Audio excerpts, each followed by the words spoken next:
anō ki Hunting Aotearoa. I roto I tēnei hōtaka, ka rahina koutou e au ki ta mātaki-taki I ngā mahi pairawa tua ngā hōtaka te kaumārua kua hipa nei. Ka huri haere I Aotearoa whānui, ki ta tūtaki ki ngā tāngata papairawa atu. Tō reira, ko te tikanga o tēnei hōtaka, hei whakahonoro I ngā kaiaruaru me ngā whānau katoa nā rātau I whakatinana tēnei kaupapa motuhake, mahi aruaru Aotearoa, ara, ko Hunting Aotearoa. Ka tīmata te haerenga ki te anau me ngā mahi whakangau poaka a te hunga kainga me te tahi ua ku whanaunga tūturu no Rotorua. Titiro mai ki a hau, taku tere hoki ne! Te kau miniti noi ho te roa, ka mau I ngā kuri te tahi poaka. The old fella from Wapiti, I've been going to Whakaua here.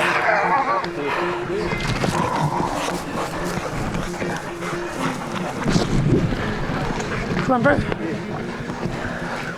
Local knowledge helps, eh? That's right. Bit of luck too. He pai tēnei mo te kohua, engari, tai hoa, he tikanga anō tō te kraua nei. Oh, I just put them up here just for mother.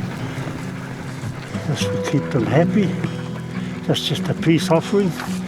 And I've done that all my life since I've been out from 9 years old. That's the way I was taught. So I still do it that way. Same as what back home, eh, mother? Old George Emery taught me that when I was a young fella. 9 years old. So I still do it to this day. Sometimes it helps, I suppose, and other times it make you wonder, but so that's the way it's done. You either leave it there or put it in the frying pan.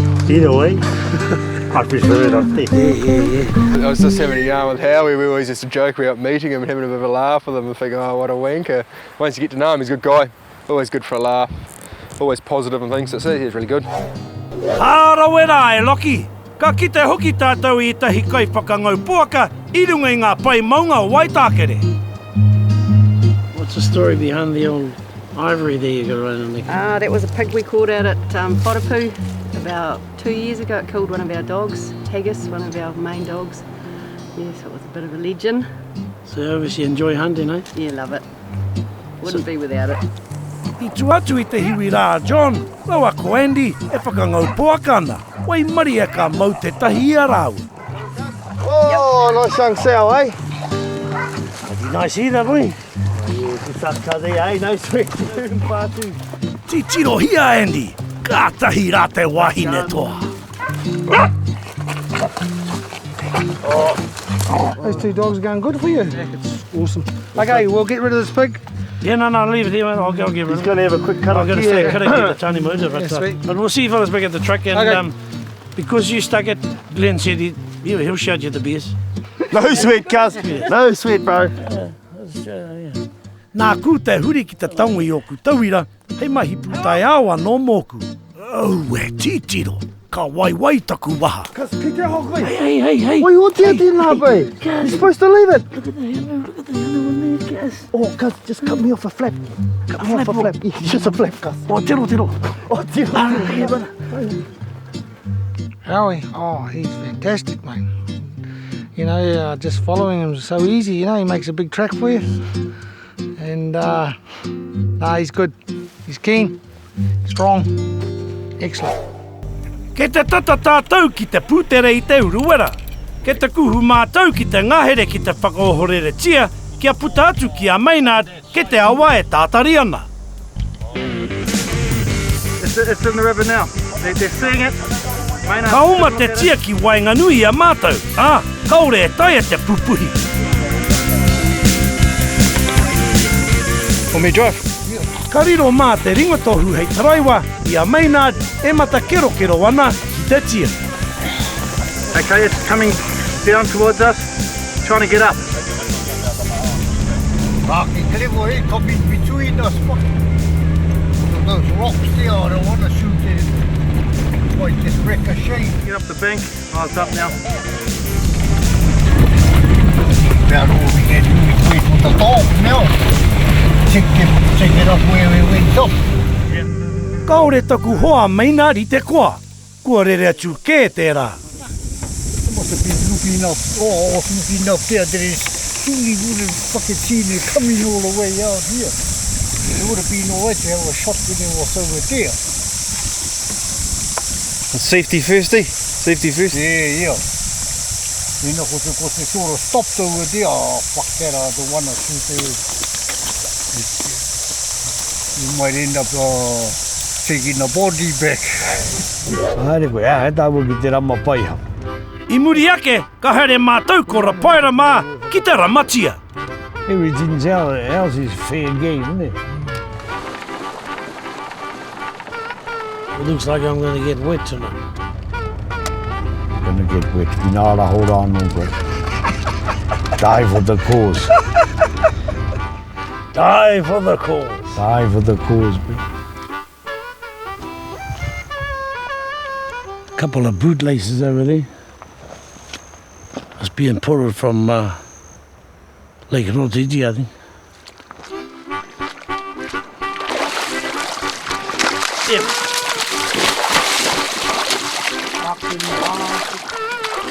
Ka hoki tuaru atu, kua wai maria pea. Hei ua te pihuka tuna punua noi honei.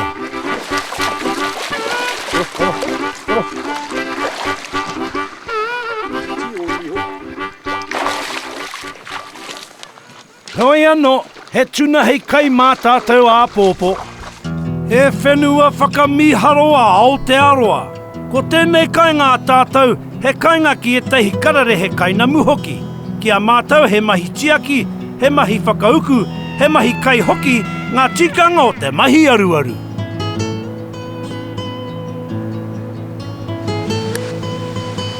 I thoroughly enjoy the program.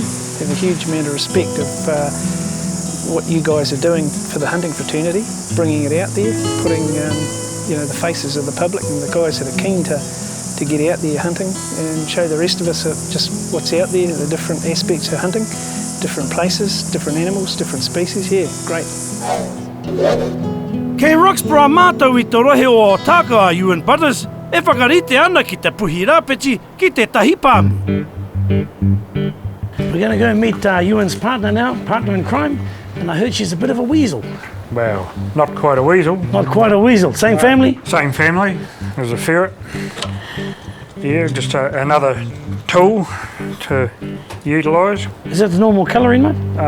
Well, she's sort of a yellow phase of the white, really, at the moment. Right. But she gets really white in the winter. Now, how do you actually use those to catch the rabbits? If we're in a hole or warrens, we'll put them down to a hole, and they'll go in and hunt the rabbit out or make the rabbit bolt. Sometimes they'll kill them in the holes if they can get over top of them to get at their heads, Now, is that technique of catching rabbits with those things common in New Zealand? Not really common now. It used to be really common, Every man and his dog, or a lot of kids used to have ferrets like in the 30s, 40s and that sort of thing. But it's not as common as it used to be. And there'll be interconnected tunnels all through here, I'd imagine. Looks like the catacombs, mate. Yeah. I'd get a claustrophobic in there, I don't think you're quite fit in those ones anyway. Not those ones. That's right. Something weird in there, mate. Who's yours today? Get him. Quick.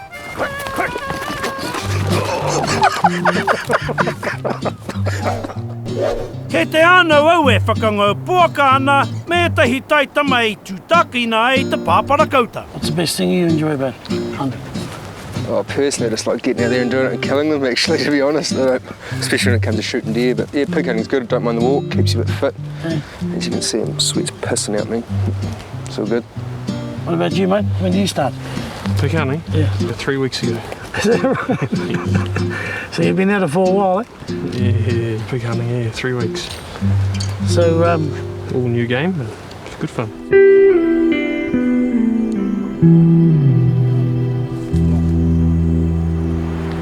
Dog's been away a while now, mate. Yeah, a bit of fresh sign getting around. That bitch is gone, so... There. Look, go. Woohoo! E reihi kei te haere!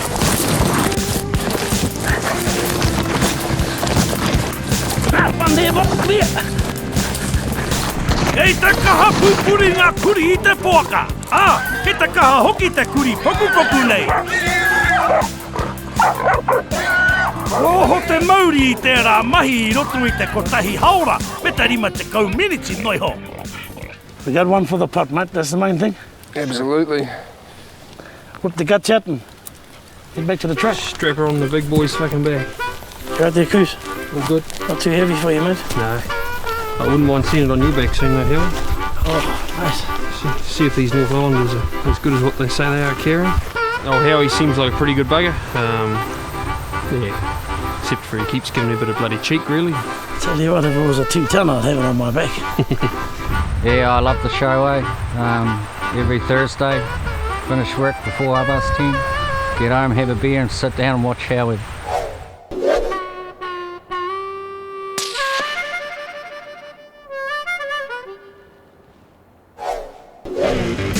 Kei ngā pai maunga o Kāweka, te kai kamera Richie e tūtaki atu ana ki Airi. Kai mahi mo te papata pai. He patu tia sika, me ngā tia whero te mahi.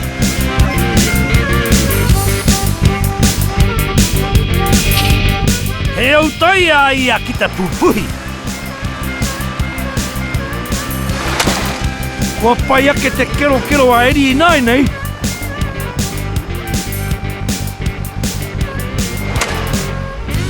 Phew! He puhinga pai anō tērā.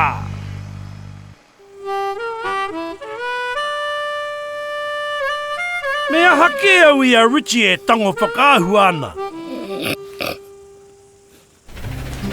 Oh, you know, there's always that pressure of when Howie comes along to make sure that your plan falls into place. So you know, there's a bit of pressure there to make sure that that what we've got planned in theory comes out in practice. So we just hope that Howie gets to see a bit of different country, shoot himself a sika deer, and have a lot of fun with us as well, because that's what it's all about, eh?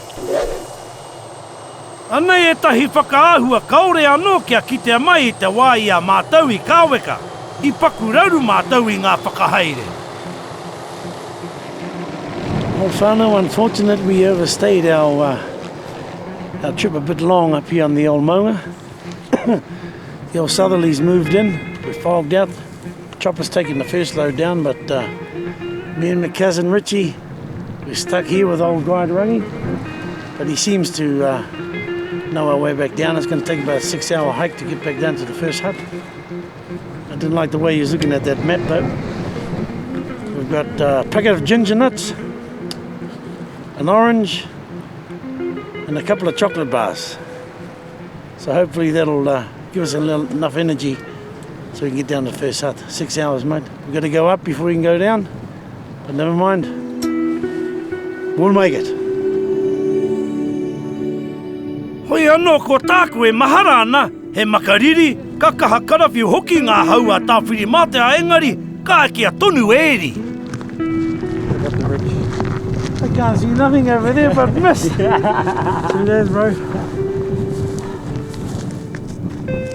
Aha kua te mō rea ka ora tonu mātou engari, ko te mea nui kia ki mi ahuru mō wai.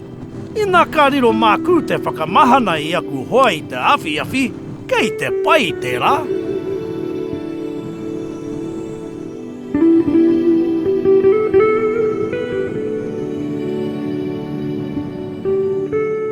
You guys heard of Broken Back Mountain? Me and my mate Broken Ass Mountain. But fortunately there's a bit of a break in the weather. Managed to make a cell phone call back to our mate Spence. He's on his way. He'll be here in about 10 minutes, I hope. But just to my cousin Rich, myself, our mate here, staunch brother. We go down with the ship, but in saying that, it's no one's fault. Half the crew got out.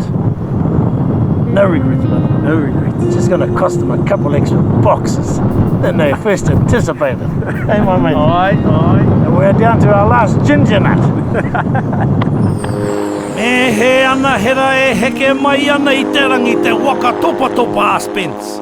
Kora mātau e noho matao, e noho mā kūkū nei. He pai nui ho ki a hau te noho ki waho I tēnei pō. E hara! Yeah, no, I watch hunting Aotearoa all the time, and good value watching how he's a real funny bastard, and yeah, just quite a few laughs. I've actually tried Viagra before, but I find that if I don't swallow the pill fast enough, I get a stiff neck. So can you recommend something else? Ooh, I think it's a big bugger, bro. Kei ku au tunu I te rohe o pare hauraki mātou. A kene ka tūmeke rawa mātou. You might have to give me the rifle. Hey!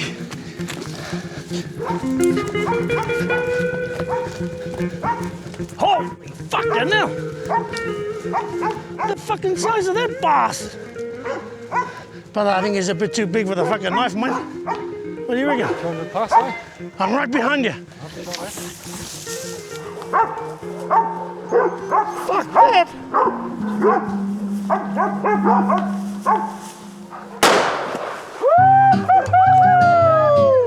Fucking hell, man! Woo, you're the man, brother! You're the man! Fucking hell. Okay, let's go. I don't know how far I'm going to get with this, Farmer. I don't know if I can try. Whew. Big fat bastard!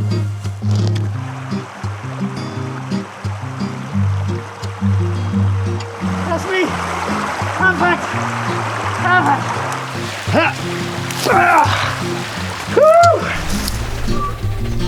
Howie's pretty cool. Why is he cool? Because he gets a cool job. He puaka no te whainga I ohura. Ke te wahi tata mai ki te kai whakaahua Richie. Ding ding ding ding ding ding ding ding ding ding.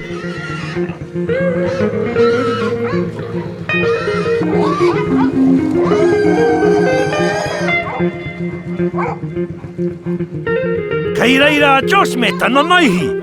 He wero hanga pai tērā Josh. I nai nei me titiro pēhea I mawai ngā tama I te puaka. Come on, we. Biggest one? You got a bigger one than that? Yeah? So I've decided to walk the streets of Te Anau and... Fucking hell.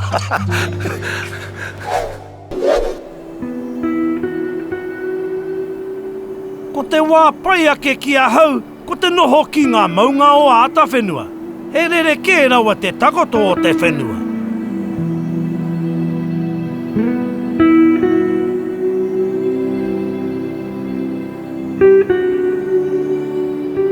Ko te whainga te rōpū Wapiti o ata whenua, hei whakaako I te tini me te mano e pā ana ki tēnei te kāhui Wapiti motuhake anake I waho atu I Amerika. Kei runga maua ko roi ngā puke e tiro ana ki raro ki ngā awawa. Oh, whānau, see my first wild Wapiti cow and a calf. Just down there, but we're going to try and go around there a bit more. I think that's the plan, isn't it? You'll go around and have a look at it, see if we can get a bit closer. It looks like a Wapiti from here, but it could have a bit of red in it. We'll just have a look at it. It could be shootable or it might not be. It's pretty hard at this distance. Kei tō stew taha, he āwha ke te heke mai. Me hoki ki te taupuni, kia marama tonu ai te titiro. Kei mau māua, I tau āwha. Yeah, we've got a bit of change in the weather here. That cloud's coming down, it's starting to spit a bit, so we might just... there's supposed to be a front coming through, so we might just head back towards camp. Anei anō e tahi whakaahua mō ngā mahi muri kamera me ngā kai mahi a ata whenua.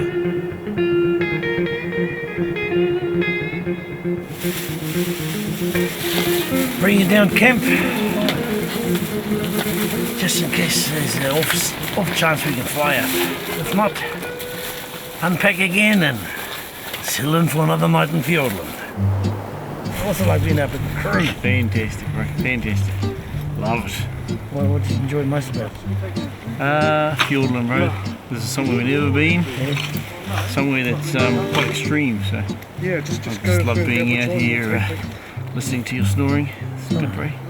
I'm snoring again. Yeah. I must say though, cuz you've been, it's been a standout having that extra hand here, carrying doing all the knick-knack jobs and carrying things to and fro, and you actually managed to beat me out of bed this morning. Mind you, that's not hard when you got someone like Roger snoring right next to you.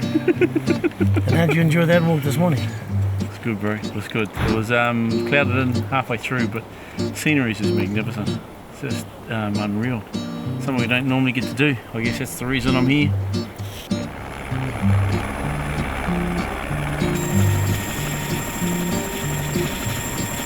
I te mutunga iho, ka taia e te waka topa topa. Engari mōku ake, kua hoki au! Ka hoki anō ki a tā whenua, ke te mahi te whakaahua Richie, I ngā whakaahua tino paira watu. Engari, kei roto au e te hopua waiwera I te anau. Ka pai!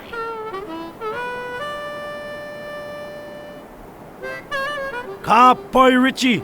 Kare he tangati tuatu I a koe mo te whakamau I ngā whiti āhua.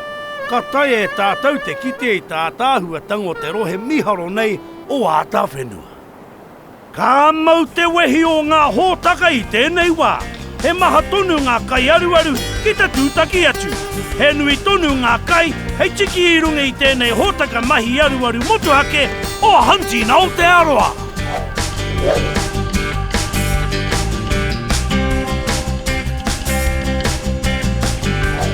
Island on the west coast, am I wondering? Wapiti, yellow one please. One sugar bun.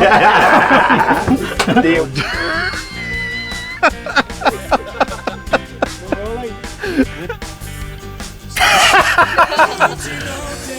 You never have it. The burrito's fucking getting down.